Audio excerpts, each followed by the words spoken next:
अभी झाबुआ कलेक्ट्रेट में सर्व ईसाई महासभा ने एक ज्ञापन सौंपा है। कलेक्टर से मुलाकात भी की है। इस महासभा के जो राष्ट्रीय अध्यक्ष हैं जेरी पॉल साहब, वो हमारे साथ हैं, उनसे इसी मुद्दे पर चर्चा करेंगे। आपने एक ज्ञापन सौंपा है और इसमें हम पढ़ रहे थे कि काफ़ी गंभीर आरोप आपने प्रशासन पर और कुछ ऐसे लोगों पर लगाए हैं जो वैमनस्यता फैला रहे हैं। तो किस तरीके की मांग आपकी प्रशासन से है, सरकार से? देखिए, सबसे पहले तो हमारी प्रशासन से मांग ये है कि जो प्रशासन के लोग हैं, कानून व्यवस्था जो संभालते हैं, पुलिस प्रशासन के लोग हैं, ऐसे लोगों की जो घटनाएं होती हैं, ऐसी जगह पर पुलिस प्रशासन खड़ा हुआ हमें दिखता है, लेकिन वो मूर्ख दर्शक बना हुआ दिखता है, उचित कोई कार्रवाई करता नहीं है। और ऐसे जो उपद्रवी तत्व हैं वो तोड़फोड़ करते हैं और जो गाली और दूसरे धर्मों को, जो क्रिश्चियन समाज के लिए अपशब्द कहते हैं, उनके धर्म ग्रंथों को उनके भगवान के लिए उल्टा सीधा कहते हैं।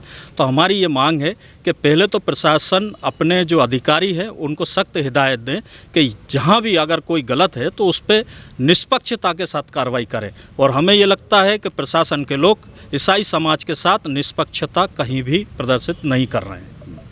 आपने ज्ञापन में 5 घटनाओं का उल्लेख किया है। मानपुरा, थानला, पडलवा, राणापुर, परनाली, काकनवानी, बिसोली, कल्याणपुरा, देदला, कल्याणपुरा। पुलिस का कहना था कि यहाँ पर उन्होंने कुछ अवैध पाया, इसलिए कार्रवाई की। देखिए, ये चारों 5 जो घटनाएं हैं, आप अगर इसकी वीडियो रिकॉर्डिंग हो या जो समाचार पत्रों में छपा हो, आप इसमें कहीं भी अगर आपको ये दिख जाए कि पुलिस प्रशासन अकेले वहाँ पर जाकर के कार्रवाई करी हो, तो ऐसा नहीं है। इसके पीछे कोई ना कोई ऐसा संगठन या ऐसे लोग वहाँ पर पहले से मौजूद हो जाते हैं। या कौन लोग हैं ये लोग? कौन है इसमें? आरएसएस के लोग हैं, बजरंग दल के लोग हैं, विश्व हिंदू परिषद के लोग हैं, और जो हिंदू आदिवासी जो संगठन है यहाँ पर जो वो उसके लोग कार्य कर रहे हैं उसके अंदर। और लोगों को जो आदिवासी जो भाईचारा यहाँ पर था झाबुआ के अंदर, ऐसी बाहरी ताकतें हैं जो आदिवासी को आदिवासी से लड़ाने का काम कर रहा है। उसमें उन्होंने पार्टीशन कर दिया है कि आप हिंदू आदिवासी हो, आप क्रिश्चियन आदिवासी हो, लेकिन जो एकजुटता के साथ सभी अपने अपने धर्मों को मानने वाले लोग थे, आज एक दूसरे के खिलाफ खड़े हुए दिखाई देते हैं यहाँ पर। एक फौजी प्रेम सिंह हैं जो एक अभियान चला रहे हैं। उनका कहना है कि आदिवासियों को भ्रमित करके धर्मांतरण हो रहा है, अवैध निर्माण हो रहे हैं, इसके विरुद्ध उनका अभियान है। उनका ये भी कहना है कि वैध चर्चों के विरुद्ध उनका अभियान नहीं है।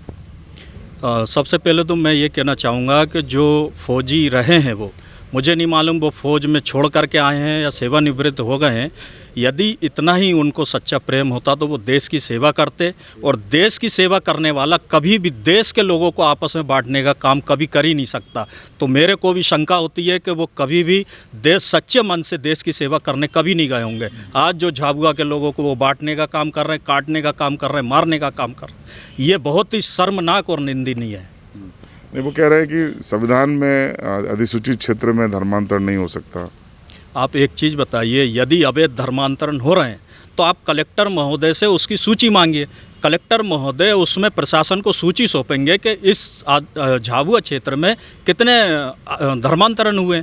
कलेक्टर महोदय या जिला प्रशासन सूची नहीं सौंप रहा है। ये ऐसे लोग जो नफरत फैलाते हैं, ये सूची कहाँ से बना करके लेकर के आ रहे हैं। और यदि कोई किसी के धर्म में जा कर के अगर प्रेयर हो रही है, वहाँ पे जाके खड़ा हो गया, तो इसमें कौन सी गलत बात हो गई? हम भी क्रिश्चियन हैं, यदि हमारे मित्र हिंदू हैं तो हम उनके दीपावली पे, या मुस्लिम है तो ईद पे या अन्य त्यौहार पे जाके खड़े हो जाते हैं। तो इसमें कौन सी नफरत वाली बात है या कोई अवैध कार्य करने वाली बात है? आपने ज्ञापन में ये भी चेतावनी दी है कि आपकी बातें नहीं सुनी जा रही है, आपको राजधानी में प्रदर्शन करना पड़ेगा। देखिए, ईसाई समाज शांति प्रिय समाज है। पहले उसकी जो कल्चर रहा है ईसाई समाज का, शांतिता के साथ अपनी बात को रखना, तो आज हम उसी पहले चरण में यहाँ पर आए हैं, शांति के साथ, और अपनी बातों को रखा है। कलेक्टर महोदय के सामने हमने अपनी समस्याओं को रखा है। यदि हमारा जो विश्वास है, मैंने कहा कि हमारे हाथ में एक बाइबल और एक संविधान होता है, संविधान के तहत हम यहाँ पे आए हैं। यदि हमारी बातों को अनसुना करा जाएगा, हम यदि प्रताड़ित होते रहेंगे, तो हमारा ज़रूरी है कि हमारा अगला कदम उठेगा, और अगला कदम हमारा प्रदेश की राजधानी भोपाल में प्रदर्शन के लिए उठेगा, उसके बाद हमारा दिल्ली में उठेगा। और आपकी प्रदर्शन के बाद भी मांगे नहीं मानी गई, फिर आपका अगला कदम? हम कोर्ट में जाएंगे। कोर्ट भी है इसके लिए। ऐसा नहीं है कि यदि कोई प्रशासनिक पद पर बैठ कर के निष्पक्षता से कार्य नहीं करता है, यदि एक धर्म का पक्ष ले, दूसरे धर्म को हमेशा तिरस्कार करे, तो इसके लिए कोर्ट भी बैठा है, हम कोर्ट में जा कर के लड़ाई लड़ेंगे। आपको क्या लगता है सरकार के मौन समर्थन से अफसर इस तरीके का कर रहे हैं?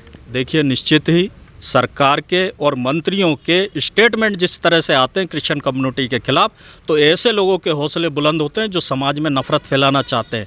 ये एक स्टेटमेंट जैसे ही आता है तो 10 ऐसी घटनाएं होती हैं, उनको ये लगता है कि सरकार और सरकार के मंत्री या प्रशासनिक अधिकारी हमारे साथ में हैं। तो आपने सुना जेरी पॉल साहब को, राष्ट्रीय अध्यक्ष हैं सर्व ईसाई महासभा के। उनका कहना है कि वो अभी लोकतांत्रिक तरीके से अपनी बात रख रहे हैं, लेकिन अगर उनके खिलाफ या उनके समाज के खिलाफ अभियान बंद नहीं हुआ तो वो जल्दी ही हाई कोर्ट और सुप्रीम कोर्ट का रुख करेंगे। इस इंटरव्यू पर आपकी राय कमेंट बॉक्स में ज़रूर बताएं। चैनल को सब्सक्राइब करें और बेल आइकन दबाएं।